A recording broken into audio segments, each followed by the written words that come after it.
Patrick Brunner, et vous appartenez au réseau de l'astrologie humaniste.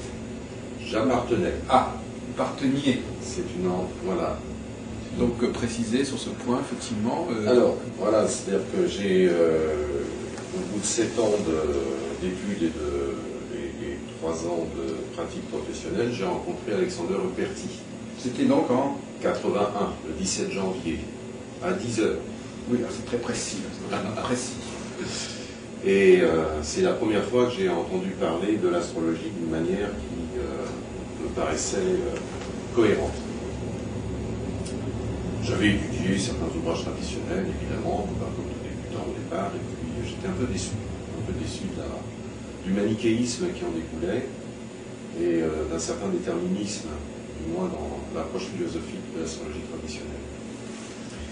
Et donc, à partir de là, c'était un peu le coup de foudre, et à partir de là, j'ai lié mes efforts à ceux de Ruperti, d'un commun accord, nous avons travaillé ensemble. Ah, d'accord. Et il y avait déjà un petit groupe qui se constituait autour de lui. Vous avez dû connaître Sarah Maya à un moment donné ou... Ça, c'était avant. Ah, c'était avant, c'est 78, 79. Voilà, c'est ça. Ou c'était après Après, c'était dès qu'il y a eu, dès que c'est lié à Marie-Ève Cavignac. Oui, la pharmacienne. Oui. Voilà, c'est ça. Donc, à partir de là, on a créé, en 84, avec le petit noyau qui s'était constitué autour de lui, on a créé le réseau d'astrologie humaniste, le RAH. Voilà. Donc, on a créé ça à Paris. Donc, je fais partie des membres fondateurs. Oui, tout à fait. Oui. J'étais actif au sein du réseau jusqu'en 99, 2000 à peu près. Ruperti est décédé en 98, oui. Le 13 janvier, ou quelque chose comme ça. Presque le même nom. Ah, oui, ça fait 17 ans. 17 ans pile. Ouais. Et presque un cycle des nœuds. Et à partir de là, bon, le réseau a continué évidemment à suivre son chemin. Mais bon, je ne me suis pas senti... Enfin, les choses évoluent, les pages tournent.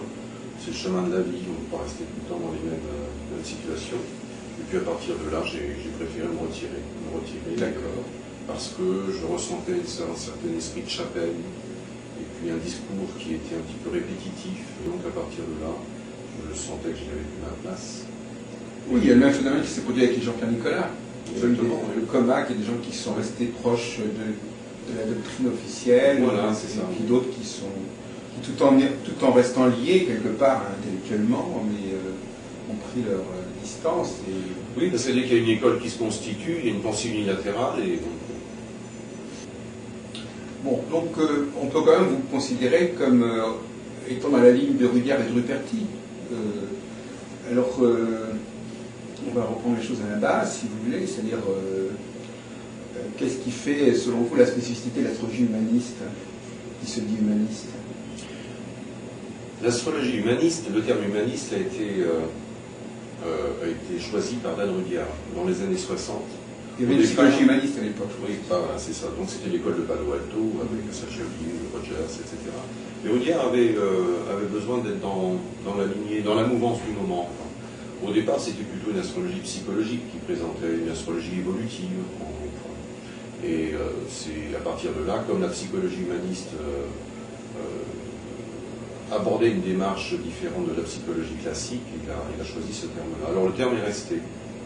Bon, humaniste vient du fait qu'on s'occupe plus de la personne que de sa méthode de travail. Voilà. Que la méthode de travail est à la disposition des besoins de la personne et de son évolution. Donc c'est en ce sens que c'est humaniste. Bon, maintenant, l'astrologie humaniste, telle qu'elle est pratiquée, enfin telle que je la pratique et je l'enseigne, c'est plus une démarche évolutive et psychologique, considérant le thème comme une fenêtre ouverte sur la structure de la psyché, et sur le fait que cette psyché, structurée telle qu'elle est, elle va se décliner à travers des circonstances, des étapes, des phases, des événements qu'elle va rencontrer, que la personne va rencontrer. Donc, dans ce sens, moi, mon travail consiste à répondre aux besoins des personnes plutôt qu'à définir en dehors de ce qu'ils sont un profil tel que le fait l'astrologie traditionnelle. Donc, c'est un accompagnement en termes d'évolution qui anticipe évidemment sur les phases qui viennent. Et avec toute la matière, tout le contenu qu'offre le savoir, à la fois astrologique et psychologique. Vous avez l'impression que vous travaillez tout à fait différemment de l'astrologie traditionnelle? De l'astrologie traditionnelle, oui. Maintenant, il y a des astrologues traditionnels qui ont pris du recul par rapport à une certaine philosophie traditionnelle qui emboîte le pas, pour ainsi dire, dans la même démarche. D'accord. Oui, alors effectivement, il y a une notion qu'on aborde beaucoup dans les discussions que nous avons actuellement. Je ne sais pas si ça vous inspire. C'est bon, si on compare le travail de l'astrologue à celui du médecin, il y a la notion de normes qui semble bon. Par rapport à quoi faut-il se référer?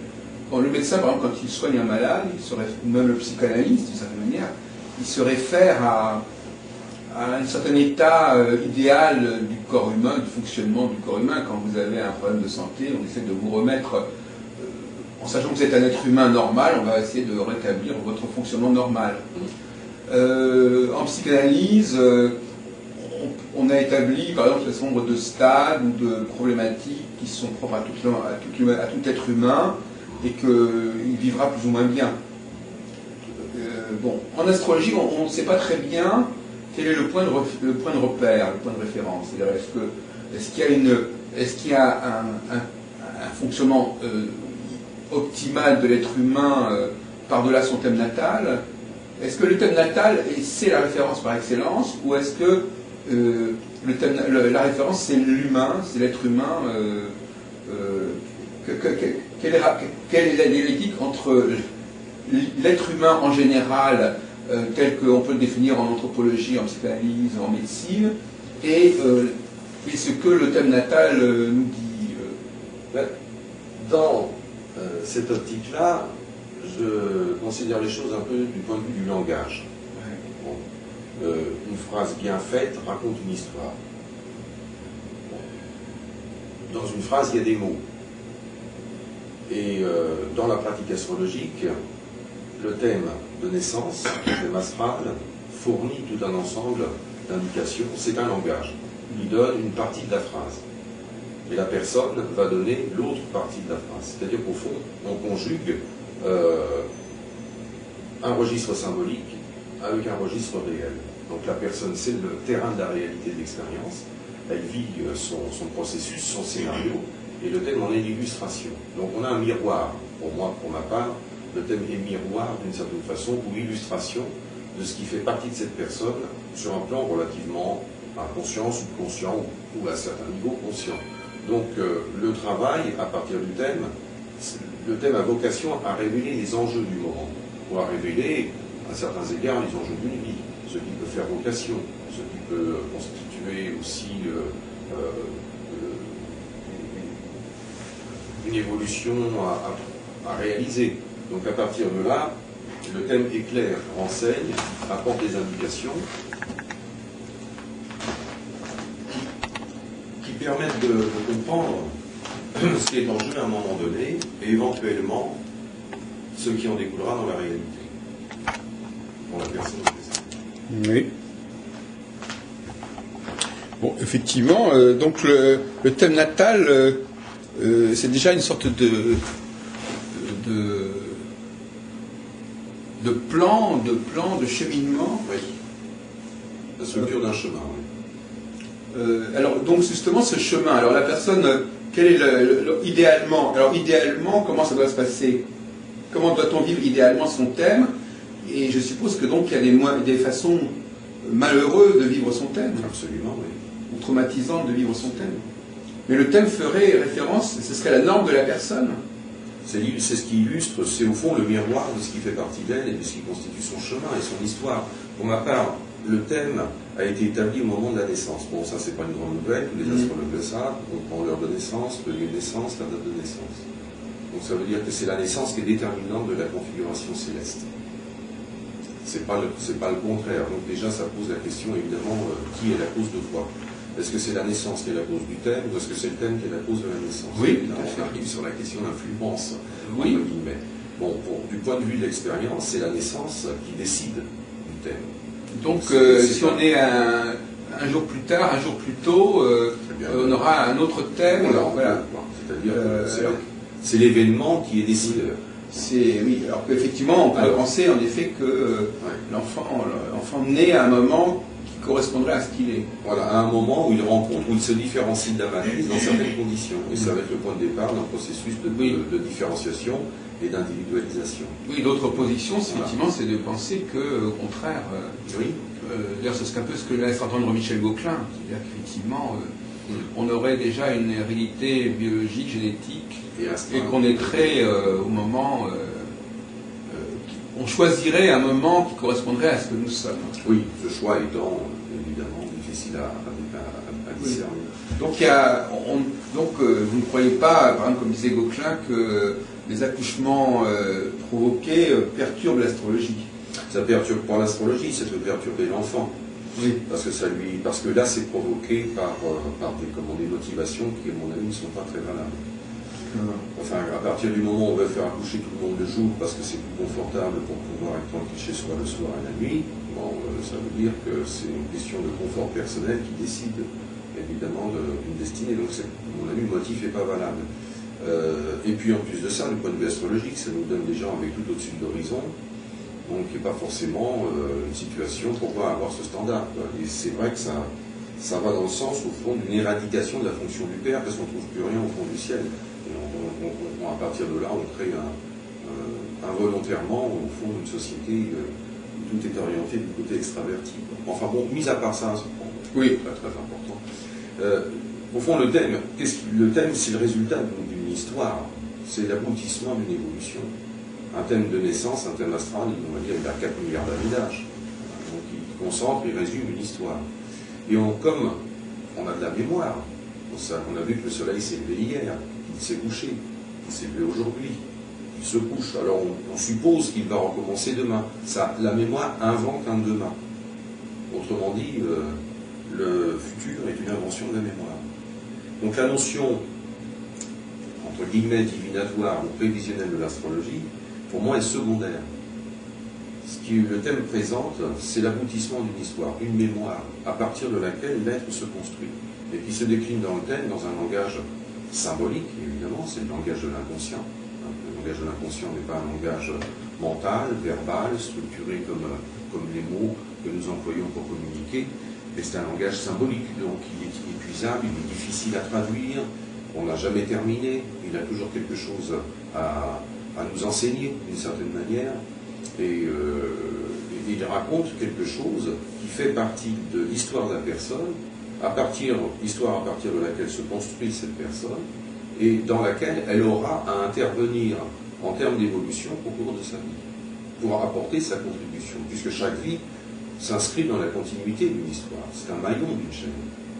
Une vie ne s'appartient pas à elle-même de manière égotique, elle continue quelque chose. Donc, au fond, nous vivons sur un vaisseau spatial, la Terre, qui tourne autour du Soleil avec toute l'humanité. Nous vivons au rythme du cosmos. Nous ne sommes pas des objets séparés, nous sommes constitués d'atomes de carbone, d'hydrogène, etc., comme les étoiles. Donc, nous entretenons des liens intimes avec toute cette alchimie stellaire dont nous faisons partie. Et le génie de l'homme dans l'Antiquité, c'est d'avoir eu cette intuition extraordinaire qui fait que l'homme a abouti à cette perception qu'il y avait une unité extraordinaire entre le grand cosmos dont nous faisons partie, le petit cosmos que nous sommes, d'où cette idée de la tradition macrocosme, microcosme, qui est à mon avis d'une grande pertinence, et que l'astrophysique découvre d'une autre manière aujourd'hui. Parce que vous pensez qu'effectivement, nous recevons des énergies, des vibrations du cosmos. Oui, nous sommes même des énergies, nous-mêmes des énergies et des vibrations du cosmos dans un rapport d'interdépendance, au fond, dans une réalité où tout est intégré, d'une certaine façon. Nous vivons avec. Donc nous recevons des énergies comme nous en émettons, et pour moi le thème ne montre pas ce qui est dans le ciel, mais ce qui est dans l'homme. Oui, mais alors à ce moment-là, on peut dire que si on vous écoute, de toute éternité, l'homme serait lié au cosmos. Ouais. et même avant même l'apparition de l'homme, en fait. Oui. Ce serait une espèce de bain cosmique dans lequel tout existant serait imprégné. Avec une expression d'univers. Il n'y a pas de moment, vous n'avez pas l'idée qu'à un moment donné, l'homme aurait... évidemment, vous admettez l'idée qu'à un moment donné, l'astrologie serait apparue. Oui. Ce serait conscience. Ce serait construite, oui. C'est-à-dire qu'à partir du moment où l'homme a observé la route céleste, comme disait Karl Jasper, la philosophie est née le jour où l'homme a levé la tête et a regardé le ciel. Et s'est posé des questions, qui suis-je, que fais-je, d'où viens-je, etc., etc. Et l'astrologie, évidemment, naturellement s'insère dans ce questionnement. Donc la perception des cycles, la répétition des cycles, la cohérence, la notion d'ordre. On l'aurait découvert comment, alors, à votre avis? Par l'interrogation, et puis par la mise en corrélation, évidemment, de phénomènes, d'événements célestes, c'est-à-dire des conjonctions, Petit à petit, on aurait découvert les lois de l'astrologie, c'est ça? On aurait construit un modèle. C'est un modèle. Il a sa part de vérité, mais il n'est pas d'une grande exactitude non plus. Et je fais une différence entre ce qui est vrai et exact. Parce que nos éphémérides nous donnent la position des astres. Hein. Bon. C'est vrai que quand on nous dit, on mesure, on prend un thème, on fait ses calculs, et on voit que Jupiter va passer au méridien à telle heure. Bon. Si tout le monde se rassemble, on va faire l'observation, le ciel est clair. Voilà, c'est au moment d'une opposition de Jupiter au Soleil, donc on va pouvoir le voir à minuit. Et évidemment, tout le monde verra Jupiter. Au méridien, on prend la boussole, on fait son calcul, ce sera effectivement une vérité. Tout le monde, à ce moment-là, verra Jupiter au méridien. Mais exactement, il n'y est pas. Puisque sa lumière met 40 minutes à nous parvenir, donc il y a déjà 40 minutes de rotation terrestre, donc Jupiter n'est plus au méridien. Mais donc il y a une différence entre ce qui est vrai et ce que nous pouvons observer ensemble, et puis ce qui est exact, qui est de notre nature. Sur lequel on est actuellement assez... Je ne sais pas si vous avez vous-même enseigné l'astrologie. Oui. Vous avez enseigné l'astrologie. Vous savez qu'actuellement on parle beaucoup de l'enseignement de l'astrologie, dans le milieu astrologique on s'interroge sur la façon dont on doit enseigner l'astrologie, on doit présenter l'astrologie à des gens qui veulent l'apprendre, et pas seulement aux clients qui, lui, n'aura forcément qu'une idée assez vague de l'astrologie. Oui. Il s'adresse plus à l'astrologue qu'à l'astrologie. Oui, voilà. Donc pour l'image de l'astrologie, bon alors est-ce que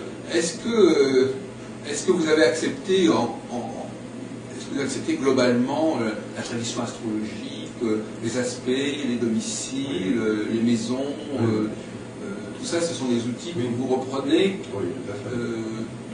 Oui, c'est l'infrastructure. Mais enfin, si on peut faire un petit exercice, comment présentez-vous l'astrologie à des futurs astrologues? Est-ce que vous en diriez en tant que savoir, comment ça s'organise, quels sont les fondements de la pensée astrologique? Déjà, la conversation que nous avons eue tout à l'heure illustre un petit peu voilà, ce que je présente. Comment je conçois le rapport, au fond, de l'être humain à son contexte universel. C'est déjà ce que nous présentons d'un point de vue philosophique. On présente aussi la façon dont s'étaient construites les différentes périodes de l'histoire, parce qu'il n'y a pas eu qu'une façon de voir les choses. Voilà. Il y a eu l'ère animiste, il y a eu l'ère mécaniste, et maintenant on évolue plutôt vers une vision holistique, intégratrice. Voilà. Sur le holisme, évidemment, aujourd'hui, il est dominant. C'est une nouvelle prise de conscience qui conduit à cette représentation. Donc il y a déjà cette présentation du point de vue de l'approche philosophique, de la conception, qu'est-ce que signifie l'astrologie, pourquoi notre vie pourrait être en rapport avec le mouvement des astres, pourquoi ces mouvements des astres pourraient avoir une réalité dans les séquences, les cadences, les évolutions de notre histoire, pourquoi on fait un thème au moment de la naissance et pourquoi on ne le fait pas au moment de la conception. Toutes ces questions-là sont posées. C'est des questions pensées préalables. L'aspect aussi psychologique, parce qu'au fond, si un thème porte en lui un savoir, parce que c'est comme le disait Jacques Lacan d'une certaine façon, il disait que l'inconscient est un savoir structuré comme un langage. Et au fond, le thème de naissance est un savoir structuré comme un langage aussi. Donc il traite de quelque chose qui n'est pas accessible à la conscience de manière directe, puisqu'il traite au fond de l'histoire d'une vie. Donc c'est quelque chose qui est déjà établi au moment d'une naissance et qui va se dérouler petit à petit. Donc il y a toutes ces questions, alors qui amènent évidemment à une interrogation sur le plan psychanalytique, sur le plan sur la question de l'invisible, ce dont nous avons conscience, etc. Donc tout ça est abordé avant même d'envisager la cuisine astrologique, la technique. D'accord. Mais alors donc, je voudrais quand même savoir comment vous considérez que l'astrologie, est-ce que vous accordez l'importance aux saisons, par exemple, comme référentiel astrologie? Absolument. Absolument, c'est la base. Alors, vous savez qu'actuellement, on se pose un certain nombre de questions, enfin, en tout cas dans les colloques dont je m'occupe et les groupes dont je m'occupe, on se pose un certain nombre de questions sur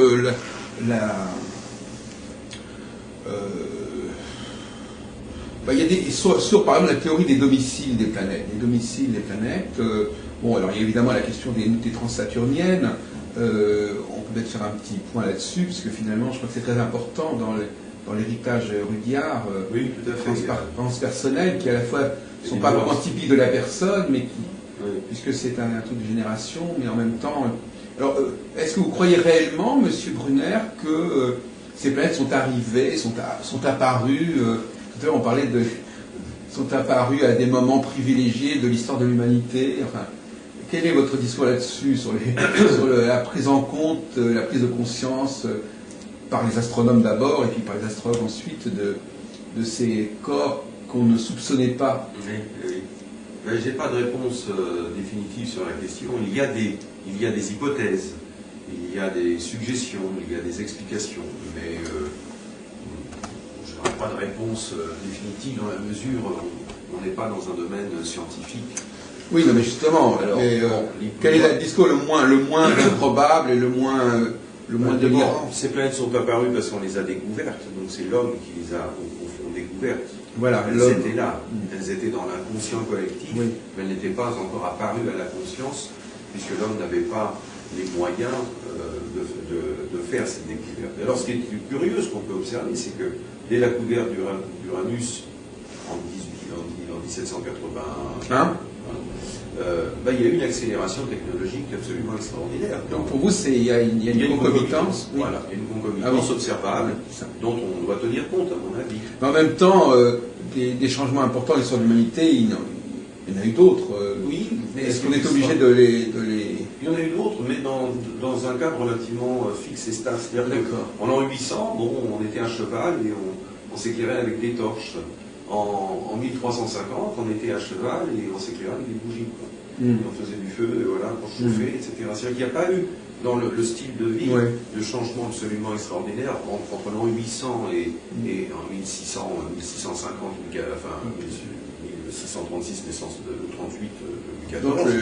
Il n'y a pas eu une évolution technologique absolument extraordinaire. Donc le technologique est un élément essentiel. Parce que c'est pas évident de relier technologique, l'histoire de l'humanité, enfin l'histoire de l'humain et du psychisme avec le technologique. Ça a accéléré parallèlement l'évolution de la conscience. Ça a eu un impact sur les mœurs, sur les évolutions de société, sur les conceptions des uns et des autres.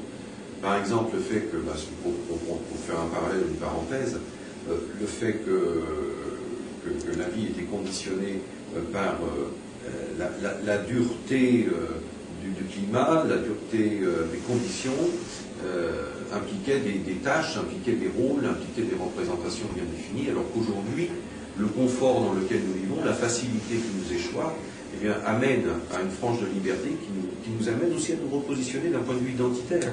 C'est-à-dire qu'il y a des impacts psychologiques évidents du fait de ces changements-là. Alors, ça nous pose des questions sur notre réalité, les uns les autres, et sur... même si ces questions ne se posent pas de manière très flagrante, très consciente, elles sont là. Et les modifications qui en découlent sont là aussi. Alors, est-ce que le savoir astrologique, à votre avis, tu nous disais tout à l'heure que nos ancêtres l'avaient constitué en quelque sorte, est-ce qu'il nous a été transmis dans des bonnes conditions? Est-ce qu'il n'a pas été éventuellement perturbé? Ou est-ce qu'il n'a pas perdu en route certains points ou certaines cohérences? Je crois que l'approche de Rudyard, on ne citait que lui, parce qu'il n'est pas tout seul à avoir développé l'approche qui était la sienne, je crois qu'elle est plus proche de la tradition avec un grand T que l'astrologie traditionnelle qui nous a été transmise à travers les auteurs de la fin du 19e et du début du 20e. Pour prendre la question des transsaturniennes, oui, c'est vrai qu'il y a cette question. On a accordé le Scorpion, Pluton en domicile dans le Scorpion. Oui, on a indiqué que Neptune était dans les Poissons et puis Uranus dans le Verseau. Bon. Pourquoi pas?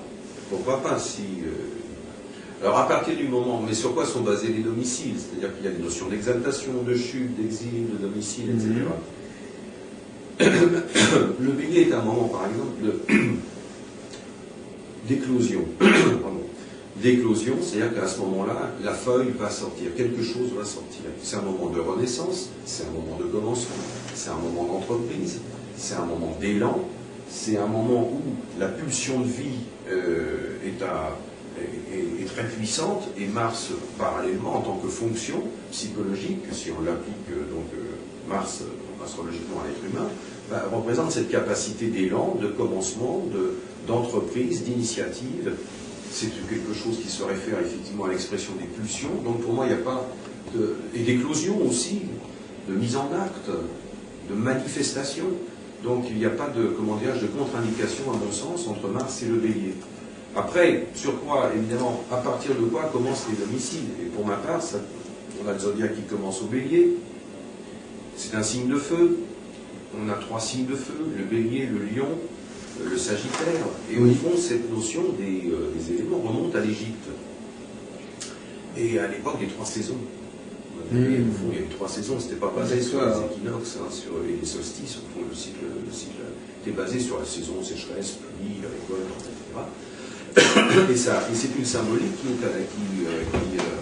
au fond, à travers ces 4 éléments, a une valeur. Et c'est vrai que si on prend le zodiaque, par exemple, comme au fond, l'histoire d'une vie, ou les 12 étapes fondamentales d'une vie, et on considère cette vie, par exemple, sur un processus d'environ 84 ans. On accorde, au fond, à chaque signe une période de 7 ans. On donne, à peu de choses près, chaque signe correspond à un quart du cycle de Saturne. Donc, dans ce sens, on aura évidemment une naissance au Bélier, une nouvelle naissance au Lion à 28 ans, et une nouvelle naissance à 56 ans au Sagittaire. Ce qui nous amène, au fond, au cycle de Saturne, puisqu'on a 29 ans et demi, 29 ans et demi qui est le retour de Saturne, le premier retour de Saturne, et 59 ans. Je crois que c'est très important pour Rudyard, ce retour de Saturne. Enfin, oui, parce que c'est structurel, c'est le premier tour de piste, c'est le premier grand tour de piste qu'on fait dans sa vie. Oui. Donc on est censé, si Saturne représente un processus de structuration et de construction du moi et de la personnalité, arrivé à 29 ans et demi, on a fait son premier tour de piste, et voilà, maintenant il y a la possibilité d'être incarné, quoi. Je dis bien, c'est une potentialité, une possibilité. Donc à partir de là, le lion va représenter, au fond, l'avènement de l'homme construit, de l'homme créateur. Donc le soleil, voilà, qui est l'intention à certains niveaux, l'intention créatrice, au fond l'intention spirituelle d'une existence. Ce soleil qui est la paternité du système solaire, d'une certaine façon, qui est la source de vie, le dispensateur d'énergie. Donc là, il prend toute sa force. Et si on regarde ensuite la planète qui suit, on aura Mercure. Et le signe qui suit, on aura la Vierge. Oui. La planète qui suit, on aura Vénus. Et après la Balance. Oui. La planète qui suit, on aura Mars, après le Scorpion, puis Jupiter le Sagittaire, puis Saturne le Capricorne. Donc dans une conception cyclique, donc dans 2 hémicycles, ce qui commence au Lion arrive au fond à sa culmination dans le Capricorne et aborde son 2e hémicycle dans le Verseau. Et là on retrouve Saturne, c'est comme les barreaux de l'échelle finalement. On est monté par Mercure, par Vénus, et puis Mars, et puis Jupiter, puis Saturne, et on redescend Saturne, Jupiter, etc. Et c'est un modèle qui a une logique, une cohérence, qui n'a aucune réalité scientifique, aucune valeur dans ce sens, mais qui est cohérent en soi. Et à partir du moment où un langage est cohérent, il produit son efficacité. D'accord. Et alors à partir de là, eh bien, dans le 2e hémicycle, qui est toujours lié comme la 2e partie de la vie, ça illustre au fond la 2e personne d'existence, où il y a une métanoïa, un retournement, un changement de conscience, et un deuil aussi du premier versant pour se préparer à des choses plus essentielles, plus fondamentales, voire une certaine transformation. Donc là, on peut avoir effectivement Uranus dans le Verseau, Neptune dans les Poissons, et Pluton dans le Bélier, qui nous amène ici non pas à la mort, où il est exalté dans le Scorpion, parce qu'on peut le concevoir, moi ça ne me gêne pas du tout qu'on dise Pluton soit exalté dans le Scorpion, parce qu'il commence un processus de décomposition, mais il y a une résurrection au Bélier. Et là, Pluton dans le Bélier, dans ce qu'il symbolise de potentialité de résurrection, de renouveau. Donc vous êtes à la poutre de rapprochement de Pluton avec le Bélier, en fait. Hein. Oui. En tant que domicile. Oui, c'est ça. Alors, d'accord. Mais justement, à ce propos, enfin, peut-être une petite... cette question des doubles domiciles qui s'articule autour de l'axe... l'axe Cancer-Lion, ça ne correspond pas à l'axe solsticial. Je suis d'accord. L'axe solsticial, il passe entre le Gémeaux et le Cancer. L'axe Cancer-Lion, déjà, ils sont contigus. Donc, oui, mais ils sont dans le même... C'est la Lune pour le Cancer, le Soleil pour le Lion, tout à fait. Mais ils sont tous les deux dans le quartier de l'été. Oui, tout à fait. Et donc l'autre jour encore, pourquoi on a l'impression que ce qui est un peu gênant aujourd'hui, qui sont un peu gênant, c'est le cas de Soleil-Lune et le cas de Mars-Vénus. Parce que ce sont dans les deux cas, on a deux facteurs qui sont sensiblement différents et qui se retrouvent non seulement dans la consécutivité, mais ils se trouvent même dans la même saison, puisque Soleil et Lune, cette dualité Soleil-Lune, elle va se vivre au sein même, au début de l'été, et la dualité Mars-Vénus, elle va se vivre au début du printemps, et d'ailleurs aussi au début de l'automne, en plus. C'est plus compliqué les choses. Donc on a l'impression qu'il y a des dialectiques qui ne sont pas complètement répercutées, si vous voulez, au niveau saisonnier. Bon, alors donc, qu'est-ce que vous nous dites de ça? Déjà, on a ce qui est intéressant quand vous parlez du Soleil et la Lune, Mars et Vénus. Du point de vue symbolique, donc en termes de signification, par rapport à ce que ça représente dans l'homme, on a deux fonctions, du masculin et du féminin à chaque fois. On a une paire. Voilà. Soleil, c'est vrai que le Soleil c'est un peu délicat, parce qu'au fond, chaque planète nous renvoie à la lumière du Soleil. Donc chaque planète est un relais de transformation, une différenciation de cette énergie lune indifférenciée au départ. Donc, et si on prend le Soleil et la Lune, on ne peut pas ignorer que là, on a effectivement l'astre de la nuit, l'astre du jour. Oui, mais on pourrait imaginer qu'elles se répartissent, que ces deux forces se répartissent dans des saisons différentes, voyez-vous. Pourquoi pas? D'ailleurs, on a une exaltation de la Lune dans le Taureau, peut-être que ça a un sens dans ce... On a une exaltation aussi du Soleil dans le Bélier. Mais là aussi, on a le même problème. C'est-à-dire qu'effectivement, Soleil et Lune en exaltation se retrouvent tous les deux dans la même saison, qui cette fois-ci est le printemps. Alors qu'on pourrait s'imaginer qu'elles se trouveraient des deux côtés d'un axe. Oui, pourquoi pas. Bon, je ne me suis pas vraiment posé la question, ça ne m'a pas vraiment... dans le signe du Cancer, qui est le premier signe d'été, donc le solstice, on arrive le 21 juin, il y a cette station du Soleil, mais en même temps, on arrive au maximum, évidemment, de la force du Yang, comme le disent les Chinois. La nuit commence à midi, l'hiver commence au 21 juin. C'était assez pertinent comme notion. C'est-à-dire que dès que quelque chose est arrivé à son point culminant, maintenant, ça y est, c'est le déclin qui s'amorce. Comme dans le Viking, avec l'hexagramme numéro 63, qui s'appelle « Après l'accomplissement ». Donc, oui. Voilà, tout ce qui a atteint son sommet est destiné immanquablement à décliner.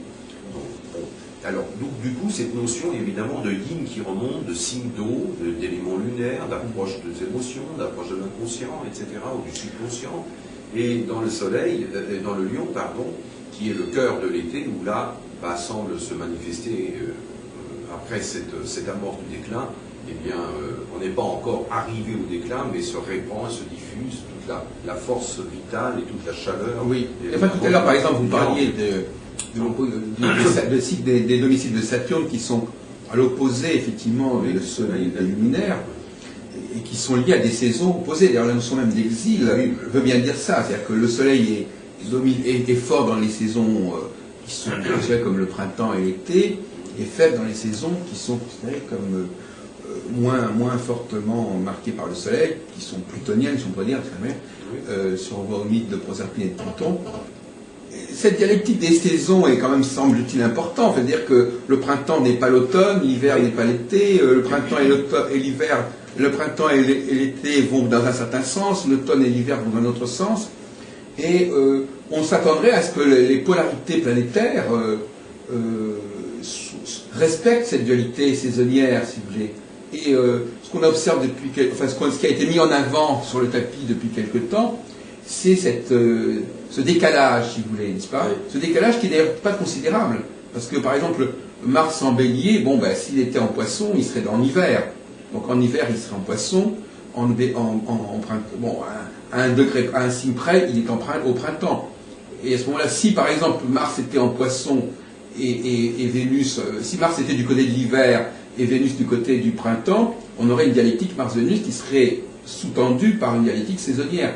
De même que Vénus, s'il était non pas en balance mais en vierge, c'est-à-dire décalé dans l'autre sens, on aurait une dialectique avec Mars d'un côté de l'automne et Vénus du côté de l'été. Et donc et pour la Soleil et la Lune, au niveau solsticiel, c'est la même chose. C'est-à-dire qu'effectivement, on aurait la Lune du côté disons, Gémeaux, enfin l'axe qui irait jusqu'au Gémeaux, et qui ferait un demi-zodiaque qui aboutirait au Gémeaux, et un autre demi-zodiaque qui commencerait au Cancer.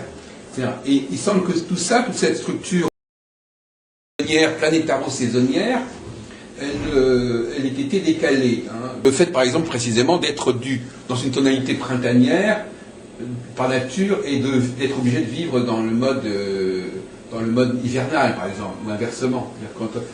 Des situations contre nature, c'est-à-dire que la personne vivrait en nature opposée à sa nature initiale, enfin, ou essaierait, le cas même essaierait par exemple, de passer d'un sexe à l'autre, ou d'un statut à l'autre, ce changement de... Alors justement, ça va peut-être nous permettre de parler, est-ce que vous pourriez nous parler un peu de la dialectique du masculin et du féminin? Est-ce que c'est important? Est-ce qu'on interprète un thème de la même façon quand c'est un homme ou une femme? Est-ce qu'on regarde les mêmes planètes? Parce que là aussi, une autre question qui se pose, est-ce qu'il y a des planètes qui sont plus spécifiquement féminines, d'autres qui sont plus spécifiquement masculines? Et par conséquent, voir si la personne, justement, qui est femme, est-ce qu'on va regarder d'abord si ces planètes féminines sont dans des signes qui correspondent ou pas? Enfin, je sais pas, est-ce que cette problématique féminin-masculin par rapport au thème, aux valeurs masculines-féminines du thème, est-ce que vous travaillez dessus? Tout à fait. D'ailleurs, si un thème est le thème d'un monsieur ou le thème d'une dame, il ne peut pas être interprété de la même manière. Voilà. Parce qu'une dame ne se construit pas de la même façon qu'un monsieur. C'est-à-dire qu'une dame ne va pas se construire en regardant son père et en se disant quand je serai grand, je me laisserai aussi pousser la barbe. Voilà. Et puis un garçon, il ne va pas se construire en regardant les boucles d'oreilles de sa mère et ses chaussures en talons.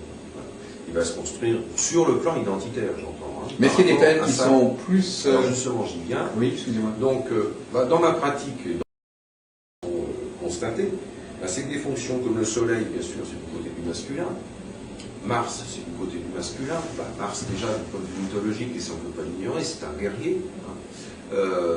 Saturne, c'est quelque chose qui structure, qui met du cadre, qui différencie, qui sort de la confusion, qui met debout, qui responsabilise, qui encourage à l'effort, à la permanence, à la persévérance.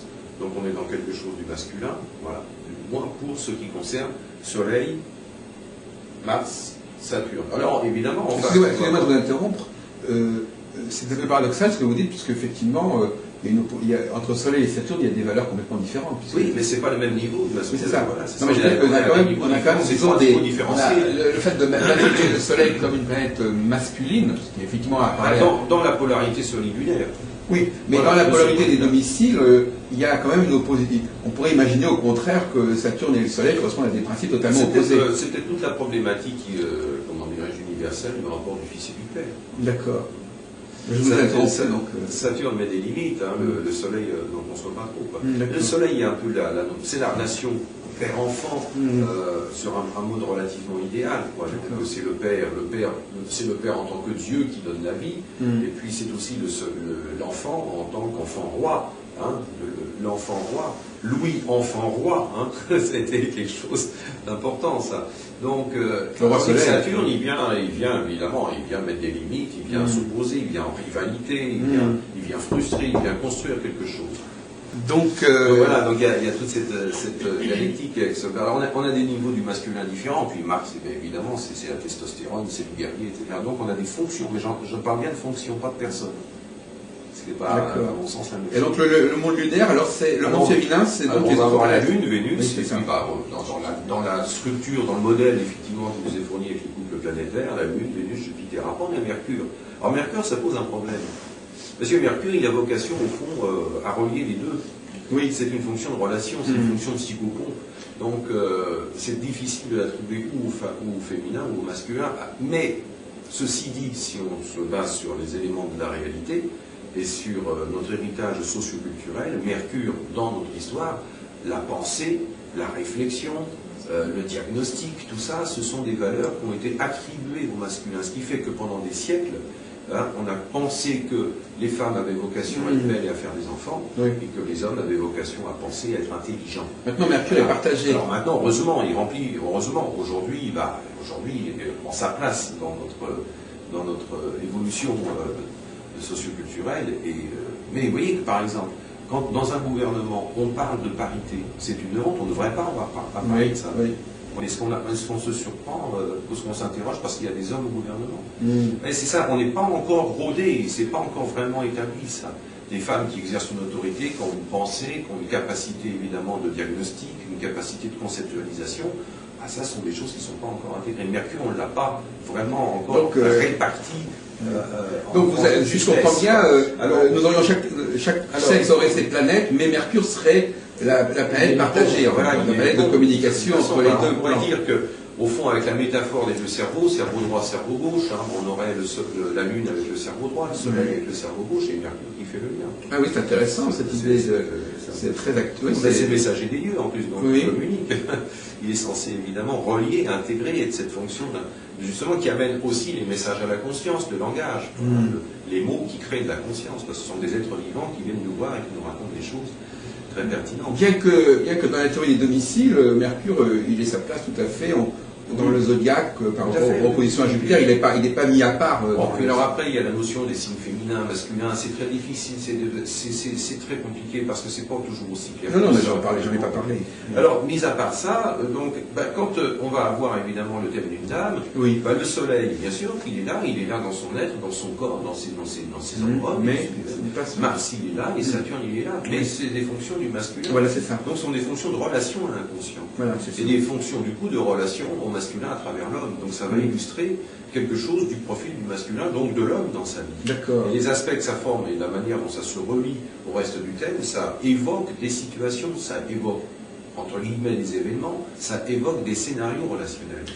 Idem pour l'homme, la Lune, Vénus et Jupiter, ça se construit dans sa relation à la mer, et aussi ça représente des fonctions de son inconscient, une relation à l'inconscient. Alors, je voudrais qu'on revienne un peu sur Ruperti. Est-ce que vous pourriez nous dire quel était l'enseignement d'Alexander Ruperti?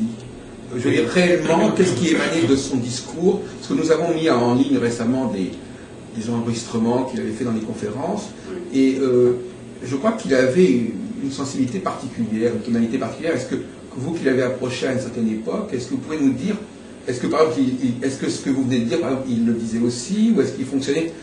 Il avait une façon de parler du moi. On a beaucoup de conférences sur le moi. Et je n'ai jamais très bien compris, je suis justement venu un peu... J'ai jamais très bien compris comment, d'un côté, il faisait... Est-ce que son discours sur le moi était... à la limite, il disait qu'il ne fallait pas trop se concentrer sur son moi. Je n'ai pas très bien compris, je reconnais que je suis un petit peu égaré par rapport à ce que j'ai regardé. D'un côté, il faisait de l'astrologie, de l'autre côté, on a l'impression que son discours dépassait l'astrologie. Et qu'il n'était même peut-être pas tellement à l'aise avec l'astrologie, je dirais presque. L'astrologie, c'était pas le plus important, c'est la dimension spirituelle. Voilà, j'ai l'impression que... Pour moi, Ruperti a été... c'est quelqu'un qui m'a appris à penser. Il ne m'a pas dit ce qu'il fallait penser, il m'a appris à penser. Il m'a appris l'astrologie dans le sens où il n'a jamais donné de réponse astrologique. C'était un peu débrouillez-vous, réfléchissez, travaillez, créez, voilà, ne répétez pas ce que vous avez lu dans un livre, pensez-le, créez-le, etc. Alors, la notion de moi, je pense qu'il en parlait un peu comme tous les enseignements spiritualistes, oui, voilà. Du judéo-christianisme, oui, l'hindouisme aussi. L'identification à un petit moi, d'ailleurs c'est souvent l'expression. Oui, voilà. Le petit alors, je disais, c'est le thème astral n'était pas le petit moi, justement. Non, justement, pour lui, c'était une dimension supérieure. Ah oui, d'accord. D'ailleurs, il y avait toujours cette notion des 4 niveaux d'interprétation biologique, socioculturelle, individuelle et transpersonnelle. Oui. Bon, pour moi, biologique, socioculturelle se font dans un seul niveau, parce qu'au fond, notre vie socioculturelle est une socialisation d'impératifs biologiques. Il faut manger, dormir, et le jour. Oui, c'était une normalité aussi. C'est une normalité, donc, qui a son impact. Le niveau individuel conduit immanquablement au niveau transpersonnel. Sinon, à ce moment-là, on tombe dans l'ornière de l'individualisme et du petit moi satisfait de lui-même. Une satisfaction narcissique, et moi je suis un super-homme tout seul pour moi tout seul, ce qui n'a aucun sens. Donc forcément, si on s'individualise, c'est pour être un participant plus créatif et plus conscient de son rôle et de la finalité aussi que cela peut avoir pour l'humanité. Donc on est déjà transcendé par quelque chose, effectivement. Donc, mais lui, il était vraiment, comment dirais-je, préoccupé par cette question de transformation, de niveau transpersonnel, et de se servir de l'astrologie comme une boussole pour guider ses pas sur ce sentier-là. Quand même. Oui. Donc, les affaires techniques, tout ça, etc., ils sont pas, c'est pas le public, il ne parlait pas tant d'astrologie que ça. Oui. Alors, il faisait des séminaires où il apportait, évidemment, il y a des tas de choses, de techniques, issues de Mark Jones, issues de Bono Huber pour certains sujets, issues de Rudyard en majeure partie, mais ce n'était qu'un prétexte pour partager quelque chose de profond, et qui est au fond aussi le fondement de l'astrologie, la dimension spirituelle. Parce que ça met en question beaucoup de choses. Si ma vie se déroule au rythme des astres, qu'est-ce que ça veut dire? C'est énorme. Si ma vie se déroule au rythme des astres, si on peut, par mon thème de naissance, anticiper et comprendre ce que je vis au regard des interprétations qui en découlent, qu'est-ce que nous sommes? C'est participe de quelque chose qui est universel. Il y a un autre malaise dont je voudrais vous faire part, parce que maintenant nous arrivons à la fin de cet entretien, c'est justement au niveau de la prévision, vous savez qu'on en parle beaucoup, et le fait que, bon, je ne sais pas si vous êtes intéressé à l'astrologie mondiale, M. Brunner, mais on a l'impression que, par exemple, le transit, prenons le cas du transit, parce que vous avez employé le mot transit, autour de Saturne, vous parliez tout à l'heure, bon, chacun va le vivre à un moment différent. Et moi, ça ne sera pas le même moment que pour vous. C'est le même âge, mais c'est pas la même période. C'est ça. Donc on a l'impression qu'on est tous un petit peu sur des planètes séparées, que nos transits, ils nous arriveront à un moment X, vos transits à un autre moment. Mais qu'est-ce qui est vécu collectivement, M. Brunner, alors au niveau social? On a l'impression qu'il faudrait quand même qu'il y ait une astrologie. On sait très bien qu'on est quand même vous parlez des différents niveaux, on est quand même, actuellement d'ailleurs les choses le prouvent, on est quand même impliqué dans des choses qui se passent non seulement avec les mêmes configurations, mais au même moment. Donc, est-ce que vous faites la part de configurations qui sont vécues en même temps, simultanément, mais qui peuvent avoir des répercussions différentes chez les uns et les autres? C'est pas tout à fait des transits, là. Non, c'est pas ça, c'est le transit, c'est l'état du monde. Oui. Ça mesure l'état du monde dans lequel nous baignons tous, et c'est d'abord ça que nous vivons. Parce que les transits, ça nous isole, on a vraiment l'impression, par exemple, vous êtes en couple, vous allez avoir votre transit à un moment X, elle va avoir ses transits à un autre moment parce qu'elle n'a pas les mêmes planètes au même endroit, etc., et elle n'a pas le même âge. Mais je veux dire qu'on a... ça crée quelque chose, ça crée une sensation comme cela, où la part de l'individu prend le pas sur la part du collectif. Votre question est pertinente et très fine, parce que fondamentalement, c'est l'astrologie mondiale qui fait sens au niveau de la vie de groupe. Il semblerait, oui. Et l'individu qui n'est pas différencié du groupe, il vit d'abord ça avant son thème. D'ailleurs, les planètes transpersonnelles font qu'on a des choses qui sont vécues en même moment, on a les mêmes transits au même endroit. D'ailleurs, transposons le langage. Au lieu de dire l'opposition Saturne-Uranus, on oublie ces termes-là, on va dire la crise financière. Oui. Bon, c'est vrai qu'il y a eu des dérives, et puis là, il y a un retour à la réalité. Oui. Opposition, confrontation réelle. Ah, voilà, une transformation qui doit en découler. D'accord. Alors, on est tous pris dedans. Oui, et en même temps.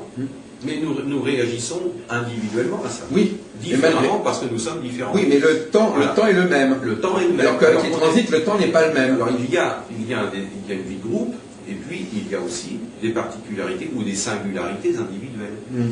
Donc l'individu, lui, certains vont avoir, pour reprendre cette opposition de Saturne et d'Uranus, chez certains c'est sur l'axe 1-7.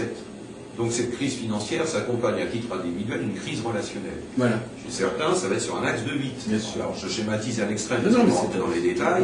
Donc la crise financière, eh ben, s'accompagne d'une crise financière. Voilà, sur un axe de 8. Une crise des affaires. Voilà, où ça va amener peut-être à rectifier énormément de choses dans ces secteurs de vie. Voilà. Mais alors, mais oui. l'événement global, bien sûr, il est le même pour tout le monde. Et dans bien des cas, les personnes vivent la crise de l'état de l'esprit du temps plutôt que la crise personnelle. La crise personnelle s'impose dès lors qu'il y a déjà un pas engagé sur le chemin de l'individuation ou sur la conscience.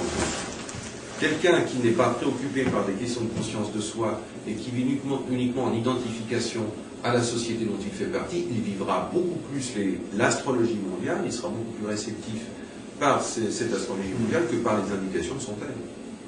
Oui, mais justement, c'est ça. Oui, alors voilà, c'est ça. Voilà. Oui. Donc dans chaque cas, il faut voir. Oui. Non, parce que par exemple, ce fameux retour de Saturne, bon, c'est vrai que chacun à 30 ans à des moments différents, mais c'est dommage, on pourrait imaginer, il y a peut-être un déficit à ce niveau-là, on pourrait imaginer des grandes configurations qui soient marquantes pour l'humanité et pour la société, et pas seulement pour l'individu. On a l'impression que peut-être que... Alors on est arrivé actuellement à dire qu'il fallait privilégier les transits qui étaient justement des transits de planètes qui étaient déjà en configuration. C'est-à-dire qu'il y a déjà deux planètes qui sont déjà configurées dans le ciel pour considérer que c'est vraiment des transits importants, parce que effectivement ce sont des transits qui n'ont pas lieu à n'importe quel moment, et qui donc, ça fait déjà une sorte de sélection des transits, et par conséquent, ces transits vont exister pour tout le monde, au lieu d'avoir des transits complètement ponctuels. Pour telle personne, il a son transit, telle autre personne n'a pas son transit. Ce qui nous renvoie à la question basique, qui est celle de la notion de signal. C'est-à-dire qu'effectivement, qu'est-ce qui est le plus important en astrologie? Est-ce que c'est l'aspect? Est-ce que c'est la position de la planète dans le signe? C'est parce que, selon lui, quel est le facteur quel est le facteur déclenchant au niveau cosmique qui est le plus fort, votre avis? Pour ma part, il n'y a jamais rien qui passe après. Tout est essentiel. Ah oui. Tout est important. Tout a sa valeur essentielle à sa place. Il n'y a pas de, comment dire, je n'oppose pas une chose à une autre. J'essaie de les intégrer dans une complémentarité. Il n'y a pas de sens. Du sens. C'est ça. Produire du sens. Il y a les aspects, il y a le signe, il y a la planète, il y a le domicile, il y a la maison, il y a la maîtrise, il y a tout ça. Tout ça tout est important. Je ne peux pas hiérarchiser. Tout ça, c'est-à-dire que les pieds sont aussi importants que les mains. Et voilà. Mais par rapport à l'astronomie, les aspects semblent être la partie la plus fortement astrologique, parce que, par exemple, les astronomes sont capables de vous dire qu'une planète est à tel endroit dans le ciel à un certain moment. Bon. Mais pour eux, un aspect, ça ne veut rien dire, un aspect. Donc, autant la position planète zodiaque, elle est signifiante, c'est-à-dire que, bon, l'astronome sait très bien. Donc l'aspect, ça semblerait être l'apport le plus remarquable de l'astrologie, mais en même temps, il n'y a pas aspect tout le temps. Donc c'est ce que j'appellerais un apport dans la discontinuité. Selon le modèle dont on dispose, parce qu'on a fait un découpage du cycle à travers les aspects, parce qu'au fond, les aspects ptolémaïques de 30 degrés au 30 degrés, au fond, ça... Non, mais on peut en inventer d'autres. On peut en inventer d'autres. Mais l'aspect, c'est quand même la marque de fabrique, je dirais, de l'astrologie, d'une certaine manière, non? Plus par rapport à l'astronomie. Dans le fait que, effectivement, c'est une structuration du temps astronomique. C'est une structuration du cycle. Oui. Tout à fait. Et l'astrologie, c'est l'étude des cycles. Oui, donc... c'est vraiment, oui, tout à fait. Les aspects c'est quelque chose qui se vérifie astronomiquement. Mais en même temps, c'est discontinu, l'aspect. C'est-à-dire qu'il n'y a pas tout le temps des aspects majeurs. Non, bien sûr, oui. Alors que... Mais il y a des phases, en même temps. Oui. Oui, parce que dans une vision de position, effectivement, c'est discontinu. Mais dans une conception de processus, on est dans un processus. Oui, bien sûr. On va du sextile au carré. Donc, c'est une progression, c'est issu du sextile, mais ça se dirige vers le carré. Donc, il y a un fondu enchaîné. Donc, entre les deux se passe quelque chose. Oui, bien sûr. Mais enfin, même la prévision, quand même, implique quand même certains points marquants. Oui, la prévision, ça, c'est effectivement... Alors, justement, avez-vous des choses à nous dire sur le débat qui traverse un petit peu actuellement sur les limites de la prévision, qu'est-ce qui différencie prévision et prédiction, est-ce que l'astrologue doit prévoir, vous savez, les positions de l'AFDAF à ce sujet, probablement, la Fédération d'astrologues.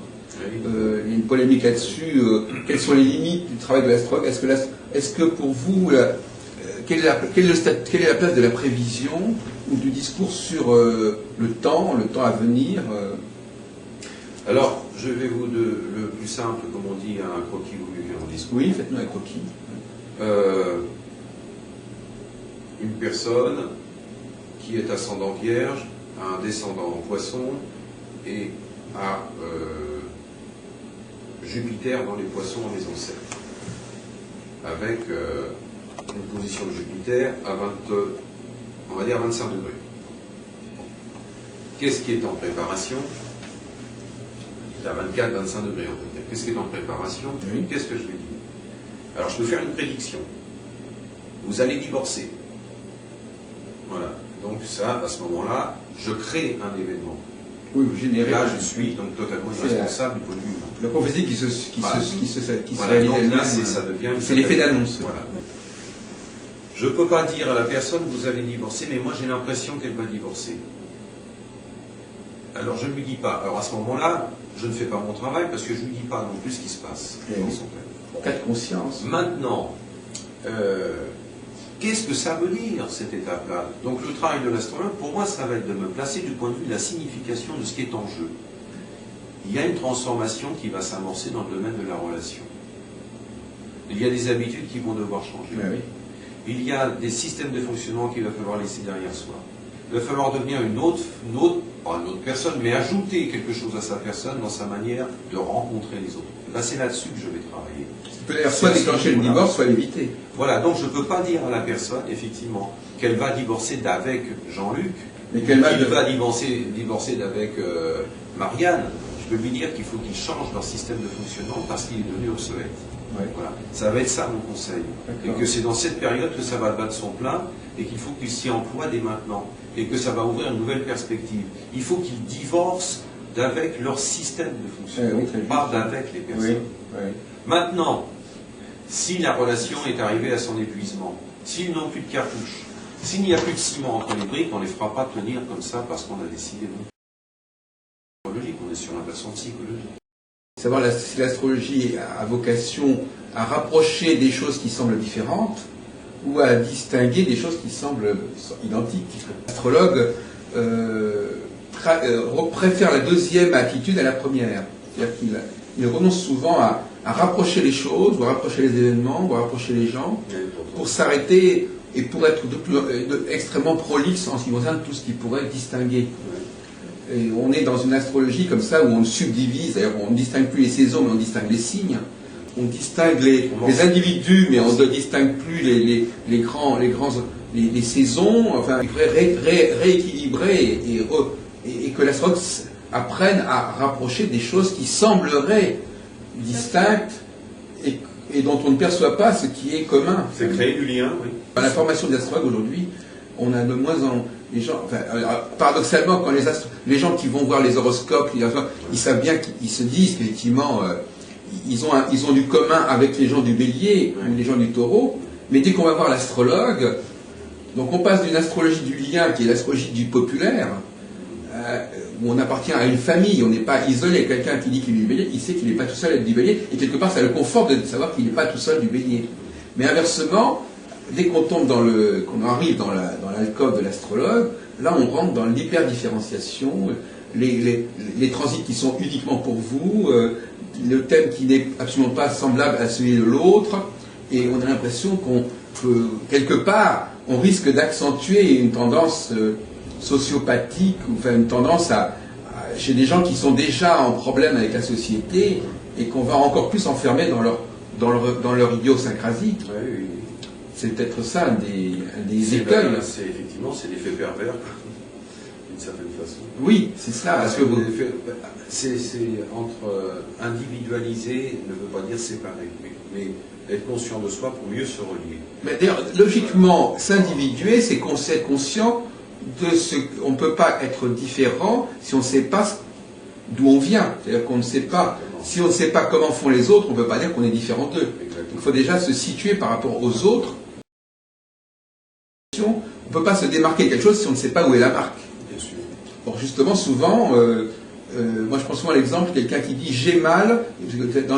Quand en français on dit j'ai mal, c'est pas la même chose que dire je fais le mal. Parce que j'ai mal, c'est une sorte d'état. On peut très bien avoir mal sans savoir ce que c'est que le bien. On ne dit pas j'ai bien. Je veux dire, je me sens bien, mais j'ai mal. Et de la même façon, quelqu'un qui dit je fais mal, ça veut dire qu'il sait ce que c'est que le bien. Et parfois, il y a l'impression que les gens disent je suis moi, comme si c'était un fait en soi, mais moi par rapport à quoi, on ne sait pas. Moi par rapport à l'autre, mais l'autre je ne le connais pas. Alors, si je ne sais pas qui est l'autre, comment sais-je que je suis si différent ou si particulier par rapport à l'autre, puisque je ne sais pas qui il est, etc. Donc il y a des problèmes de repères qui sont marquants. Je voulais poser la question de savoir si vous vous intéressiez à l'astrologie horaire. Parce que, quelque part, actuellement aussi, la cote de l'astrologie horaire a tendance à remonter un petit peu. Il semble qu'il soit plus facile et plus intéressant par certains côtés, parce que l'astrologie horaire a l'avantage de ne pas enfermer l'individu dans le thème natal. Parce que le thème natal, c'est quelque chose de très lourd, le thème natal, qui va nous poursuivre tout au long de notre vie, si on peut dire. Alors que l'astrologie horaire, c'est plus léger, parce que ça photographie la situation du moment. Ça dédouane évidemment, au fond, de n'avoir à porter le poids de soi. Oui. Le thème de natal, c'est le reflet de notre totalité aussi. L'astrologie horaire, oui, moi je la pratique, j'ai toujours pratiqué, mais de temps à autre. C'est quelque chose de plus événementiel. Il semblerait que historiquement, c'était comme ça. On pourrait d'ailleurs la comprendre. Pas uniquement il y a l'événementiel, ça dépend de ce qu'on entend par astrologie horaire. Mais il semblerait qu'historiquement, on est d'abord pratiqué l'astrologie horaire parce que tout simplement, on n'avait pas de date de naissance et puis on ne pouvait pas retrouver les positions natales de quelqu'un qui était né X années avant.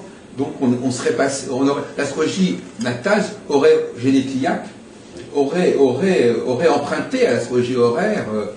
Par exemple, les maisons, on peut penser que quelque part, les maisons, c'est typiquement un concept d'astrologie horaire, parce que bon, qu'est-ce qui se passe aujourd'hui, où est la planète aujourd'hui? Voilà, c'est le lever, le coucher, la culmination, la séquence, etc. Non, mais la signification, c'est vrai que beaucoup d'astrologues dans le temps, de toute façon, il n'y avait pas d'heure de naissance, quand il y avait des dates de naissance, c'était déjà pas mal, donc ils faisaient le thème au moment où la personne arrivait, le thème de l'instant, le thème horaire, qui contenait, de toute façon, comme tout thème, on contient toute une histoire.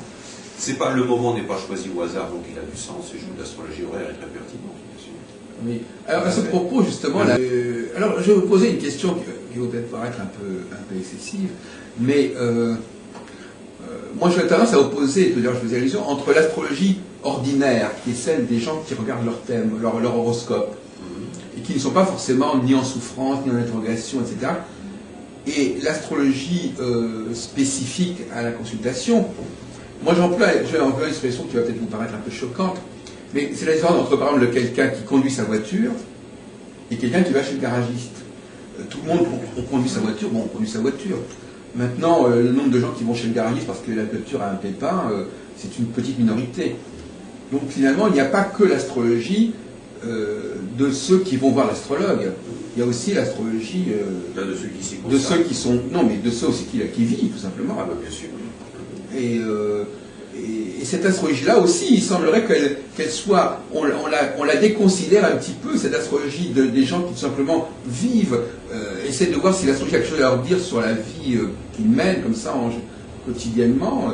Et puis l'astrologie spécifiquement, qui est celle de la consultation astrologique. L'astrologie mondiale ça revient un peu au débat tout à l'heure, c'est-à-dire qu'il y aurait une astrologie du collectif qui serait l'astrologie normale, ordinaire, qui est celle de la vie sociale, et puis dans les cas où effectivement, c'est comme par exemple des voitures qu'on sort à des millions d'exemplaires, mais moi j'ai ma voiture qui a un problème. Donc j'appelle ça de manière un petit peu provocatrice l'astrologie de dépannage, c'est-à-dire quelqu'un qui serait pas, ça marcherait plus comme d'habitude, et donc il irait voir l'astrologue parce que comme sa voiture qui marcherait pas comme, ou comme son évier qui marcherait pas comme d'habitude, à ce moment-là il faudrait aller voir quelqu'un qui dit mais qu'est-ce qui s'est passé, pourquoi ça fonctionne plus. Oui, c'est ça, mais est-ce qu'on pourrait pas améliorer le travail qui est fait à ce niveau-là en disant, au lieu de dire, bon ben voilà, ça c'est pas la bonne astrologie, maintenant allons voir l'astrologue, est-ce qu'il n'y aurait pas une solution médiane qui consisterait à dire, bon ben essayons d'améliorer cette astrologie populaire, cette astrologie qui est au niveau du grand public, quitte à rester dans les grandes lignes, comme on disait tout à l'heure, c'est-à-dire au niveau de ce qui est du collectif, pour ramener à l'astrologie de l'astrologue, l'astrologie du cabinet, les cas quand même relativement exceptionnels. Astrologie pratique ou astrologique, ou astrologos. Astrologos, oui. Astrologos. C'était un peu ça, oui. Et des revues comme Nouvelle Clé, enfin des choses oui. comme ça. C'est à envisager, bien entendu. Et à votre avis, justement, quelles seraient les choses, parce qu'on a parlé récemment à Lyon, justement, avec des gens du RAO et de l'AFDAF, on a eu des réunions. Quelles seraient il y a une qui est actuellement sur Téléprovidence, quelles seraient les choses qui feraient être avec lesquelles le public devrait se familiariser? Si vous avez des choses à divulguer, à faire connaître, est-ce qu'il y aurait des cycles majeurs, est-ce qu'il y aurait des notions majeures en astrologie que vous seriez disposé à mettre en avant? Alors, je sais que vous-même, vous ne voulez pas cette idée d'isoler des facteurs, de mettre... déjà, mais je pense que c'est utile du point de vue pédagogique, parce que là, on rentre effectivement dans ce domaine-là. Oui, la pédagogie, non seulement... Je pense que déjà, il faudra effectivement faire un calendrier solilunaire qui soit abordable, compréhensible, puisque ça traite déjà quelque chose qui est de l'ordre du connu dans la psyché collective, et puis petit à petit élargir les choses avec les autres cycles planétaires. J'ai montré qu'il y a une cyclicité, qu'il y a un rythme, qu'il y a une notion d'ordre, les choses qui se développent ne se développent pas n'importe quand. D'accord. Voilà, notion de ce qui fait la particularité de l'astrologie, à mon sens, c'est que c'est la science du temps. Oui. Et non pas du temps quantitatif, mais du temps qualitatif. Voilà. Parce que sinon, du point de vue psychologique, on a tout l'arsenal dont on a besoin pour travailler à la connaissance de soi. Oui. Mais là, on a d'abord un référentiel qui intègre la totalité d'une vie et qui mesure son rythme de développement. Le quand ceci, le quand cela. Et c'est ça qui est vraiment la particularité. Donc, amener effectivement cette notion que notre vie est structurée dans le temps et que parce que la Terre tourne sur elle-même comme elle tourne sur elle-même, parce qu'elle tourne autour du Soleil comme elle tourne autour du Soleil, et parce que c'est possible, parce qu'il y a les autres astres qui eux aussi tournent et font partie de notre famille et nous vivons ensemble. Et que ça crée un rythme, ça crée un ordre dont nous sommes dépendants. Notre vie est dépendante de tout ça. Mais il y a un petit problème là. D'abord, premièrement, il y a la question des fondements. Alors, une question que je ne vous ai pas posée, c'est celle des... Qu'est-ce qu'on reproche à l'astrologie dans notre enseignement du XXe siècle? Qu'est-ce qui fait que l'astrologie n'est pas acceptée scientifiquement, socialement, académiquement Parce qu'on a perdu de vue la pertinence du registre symbolique. On veut absolument être dans le réel exact et la science écarte de son analyse tout ce qui est du côté de la question. Mais vous ne pensez pas aussi qu'il y a des positionnements de l'astrologie qui sont plus acceptables que d'autres, et d'autres qui sont moins souhaitables? Le problème, c'est que comme c'est une discipline qui est livrée à elle-même, il y a tout et n'importe quoi. Parce que justement, tout à l'heure, vous me parliez du Soleil, à l'instant, vous parliez du Soleil et la Lune. Est-ce qu'on peut simplement dire, voilà, bon, de même que le Soleil et la Lune, on sait ce que c'est, on sait comment ça agit, est-ce qu'on peut extrapoler de la même façon pour Saturne ou pour Pluton, par exemple? Est-ce que c'est le même principe solilunaire que... Est-ce que c'est pas une autre dimension de l'astrologie? Parce qu'actuellement, on pense qu'il y aura eu des strates d'astrologie. Au niveau même de son développement, l'astrologie aurait d'abord été solilunaire, puis après on aurait découvert les planètes lentes. On a élargi. Voilà, donc, mais en même temps, le fonctionnement même de rapport aux astres n'est pas le même. On ne peut pas dire que nous sommes agis par Saturne de la même façon que nous sommes agis par le Soleil. Effectivement, c'est pour ça qu'on ne peut pas, évidemment, il faudra présenter dans une optique de vulgarisation les choses d'une manière très graduelle et progressive. Parce que ça traite de niveaux de fonctionnement qui sont différents. Le pouvoir de la vie est illustré par le Soleil et la Lune. Par contre, dès qu'on arrive sur des fonctionnements de type Jupiter-Saturne, on est sur un autre registre beaucoup plus psychologique au sens d'intégration. Mais au niveau de la nature même de l'influence, tout à l'heure vous nous parliez, vous nous disiez qu'au moment de la naissance, nous étions marqués par... bon, alors, comment sommes-nous sensibles? Alors, je me suis mal marqué. Que la constellation du moment de notre naissance, la raie sur image que l'on fait, illustre au fond l'histoire dont on est issu et à partir de laquelle nous allons nous développer. Pour moi, le thème est une illustration. Ah oui, donc vous êtes plutôt en faveur de l'idée que les astres illustrent ce que nous sommes préalablement. Voilà. Vous n'êtes pas pour ceux qui considèrent que les astres agissent et nous déterminent au moment de la naissance. Je ne suis pas contre eux, mais je ne partage pas ce point. Ah oui, d'accord, parce que je n'avais pas très bien saisi à ce moment-là. Oui, non, je ne partage pas. Donc il y a un itinéraire, mais vous n'êtes pas dans le karmique quand même pour autant. Ah non, certainement pas. Mais il y a quand même quelque chose qui est préalable à la naissance, qui est déjà là. Il y a une histoire, nous sommes des mémoires. Des mémoires de quoi? Des mémoires génétiques, des mémoires généalogiques. Oui, transgénérationnelles. Transgénérationnelles, c'est ça. Et on voit l'histoire des ancêtres que l'on appelle. Oui, parce que ça, c'est un travail que j'ai fait et qui s'est vérifié. Donc, si vous voulez, donc effectivement, oui, parce qu'actuellement, on parle beaucoup il y a Catherine Gestas, par exemple, il y a Martine Barbeau, il y a des gens qui travaillent beaucoup prise de conscience globale sur cette... Vous avez été un des premiers à travailler sur ce sujet? C'est-à-dire que moi, j'y travaille depuis... on a fait un séminaire avec Gilles Verrier en 2002 sur... je ne sais plus quel était le titre, c'est un séminaire résidentiel qu'on a fait pendant une semaine. C'était l'astrologie et héritage transgénérationnel. Voilà, généalogie, astrologie, généalogie. Vous croyez vraiment, franchement, à l'hérédité astrale, l'hérédité planétaire L'hérédité astrale, c'est d'approfondir toujours le fait que le thème illustre, raconte l'histoire qui nous a générés et dont on part pour faire sa vie. On ne part pas de rien, on ne n'est pas dans le vide. Nous sommes les héritiers. Je crois que vous avez raison. Au thème astral, au thème natal, on est obligé d'accepter que quelque chose s'est joué avant. Et bien sûr. Parce que c'est le résultat. On voit des gens autour de la table dans un thème qui sont arrivés là parce qu'ils ont vécu ceci, cela. Si Mars est là, c'est parce qu'avant il était là, il y a une histoire. Le thème de naissance n'est pas le thème du commencement de la vie, il est le commencement de l'existence. La vie, elle a commencé avant. Oui. Et on est 9 mois dans le ventre de la mer avant. On a récapitulé plein de choses. On hérite d'un corps humain qui est un ventre. La question qui se pose, M. Brunner, c'est justement d'une astrologie qui ne serait pas forcément axée sur le thème natal, en fait, compte, si vous voulez. C'est ça. Parce qu'en fin de compte, vous avez raison, dès qu'on fait un thème natal, soit admettre qu'effectivement on est, comment dirais-je, directement influencé par le moment de la naissance, et puis voilà, on est comme ça, que c'est complètement aléatoire qu'on est né à un certain moment. Alors il y a trois positions. Soit, effectivement, cette position-là, donc on est marqué, tout simplement.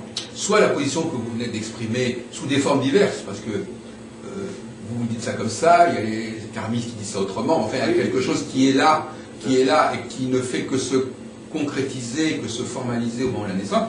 Soit la troisième position, qui vous paraîtra peut-être totalement hérétique, qui essaie de ne pas tenir compte du thème natal, c'est-à-dire de considérer que nous naissons avec un nombre de capacités à capter les influences astrales de l'un ou de l'autre, et que c'est au moment où les configurations se produisent que nous les ressentons. Que nous les expérimentons. Voilà, c'est ça. Que nous les ressentons, et la dimension purement individuelle n'étant pas au sens strict du ressort de l'astrologie. C'est-à-dire qu'il y aurait un collectif qui serait vécu, et puis maintenant, l'histoire, le conditionnement, comme pour parler comme Nicolas, le conditionnement ferait que l'individuation se ferait, mais pas forcément selon une trame qui serait astrologique. Oui, pourquoi pas. Parce que, comme vous dites autrement, effectivement, voilà, c'est un peu cette nouvelle astrologie dont moi-même je suis un des porte-paroles, en fin de compte, si vous voulez. C'est-à-dire cette astrologie... nous naissons avec des facultés à capter, ce qui d'ailleurs pose un problème extrêmement délicat, c'est comment sommes-nous au courant des configurations astrales, ce qui vaut d'ailleurs aussi les travaux de Michel Beauclin. Qu'est-ce qui fait que nous savons parce que si nous sommes sensibles à un transit, ça vaut bien donc que quelque part soit ce transit se produit à notre insu, soit quelque part nous en captons le signal. Je ne compte plus cette année, enfin depuis septembre l'année dernière, je ne compte plus les personnes du signe de la Vierge qui viennent en consultation. Elles ne savent pas qu'elles avaient Saturne qui passait dans le signe de la Vierge. Oui, c'est vrai. Et je ne les compte plus. Alors quand elles ne sont pas du signe de la Vierge, elles ont un amant Vierge, ou alors elles ont un ascendant Vierge, mais je ne les compte voilà. plus. C'est des naissances, ça n'en finit pas. C'est tout du mois de septembre, de la fin août, voilà, ou alors c'est du 20, ou c'est du 23 septembre, début octobre avec une Mercure-Vénus conjoint en Vierge. Les gens qui sont nés dans les années 64, 65, ils arrivent tous à la queue leu.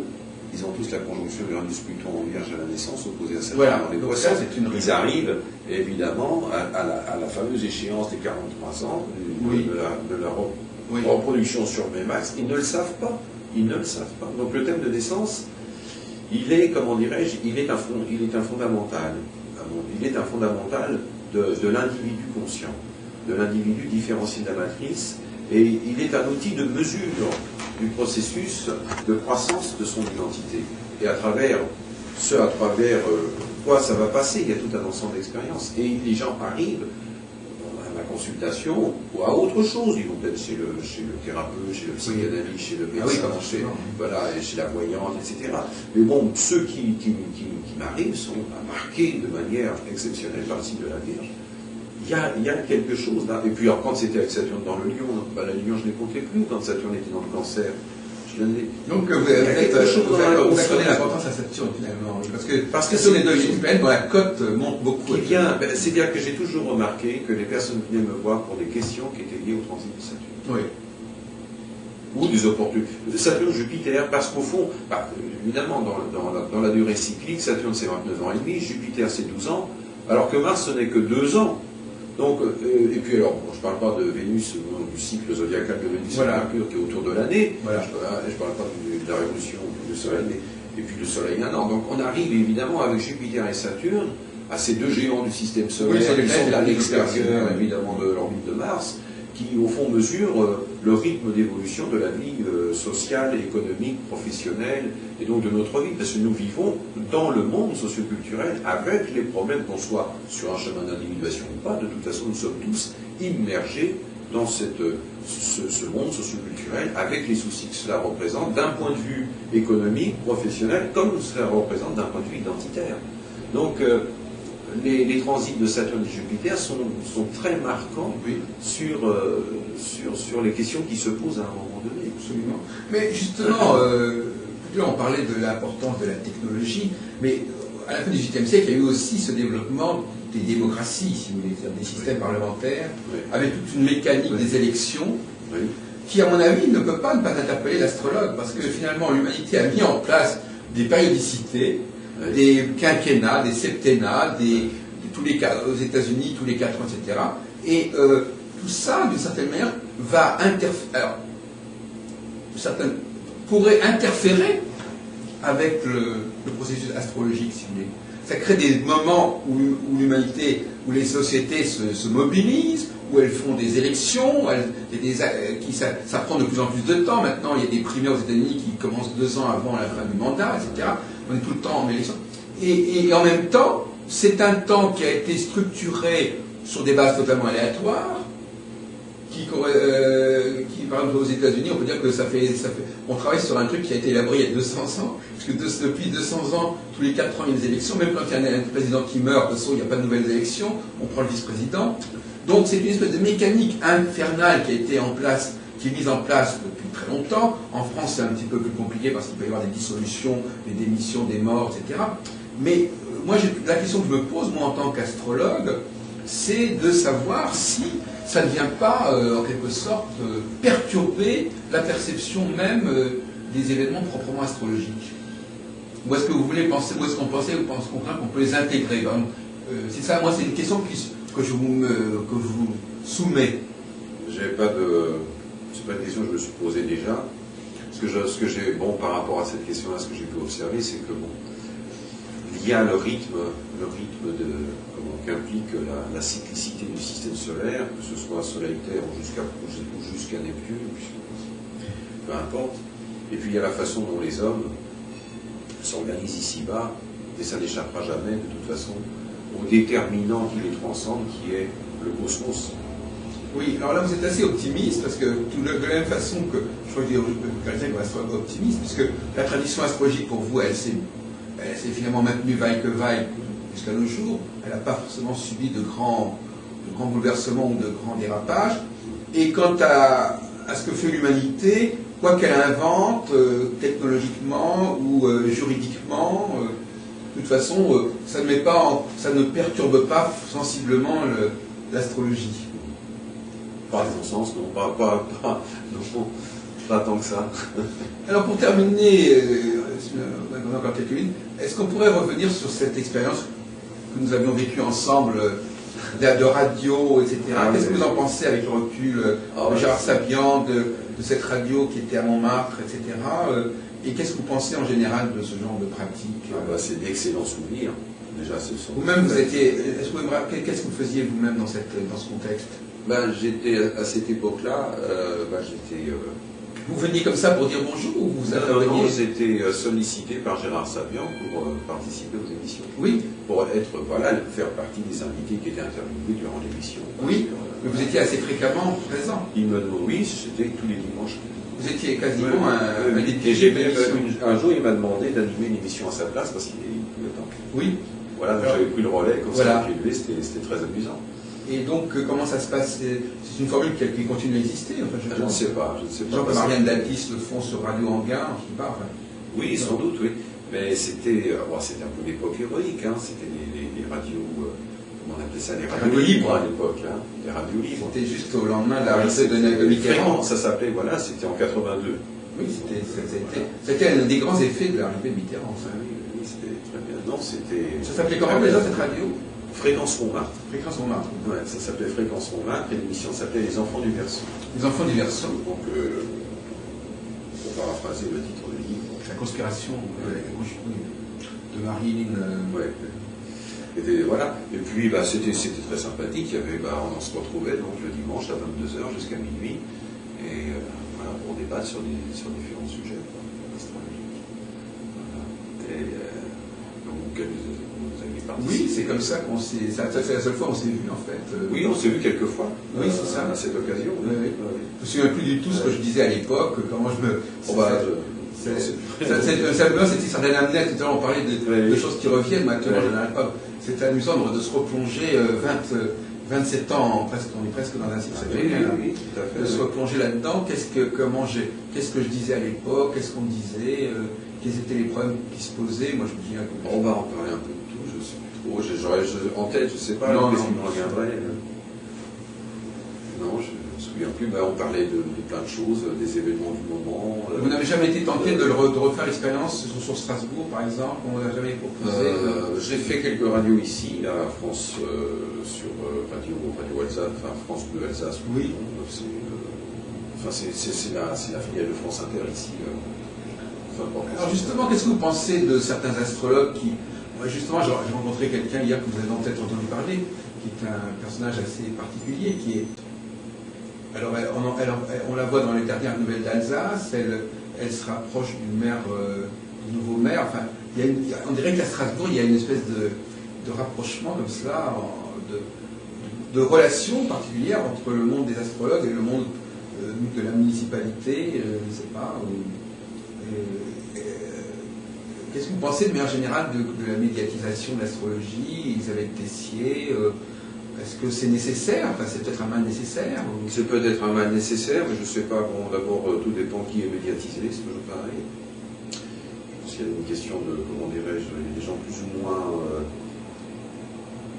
opportunistes pour des questions comment dirais-je, de mise en avant de leur personnalité. Donc tout dépend. Le travail d'Elisabeth Tessier, je ne pense pas. Elle a parlé d'astrologie. Comme disait Sacha Guitry, qu'on parle de moi, même en mal. Peu importe on en parle. Donc, dans ce sens, c'est un mal pour un bien. Mais j'ai des doutes. D'un autre côté, c'est pas complètement absurde, M. Brunner, que l'astrologue soit en phase avec la vie politique n'est pas complètement Ah, mais aberrant. ça, c'est du point de vue de l'application de la pratique et du travail, c'est très bien. Maintenant, du point de vue de la médiatisation, je pense que, une fois de plus, tout dépend comment c'est fait et par qui c'est fait. Oui, Voilà. c'est surtout ça.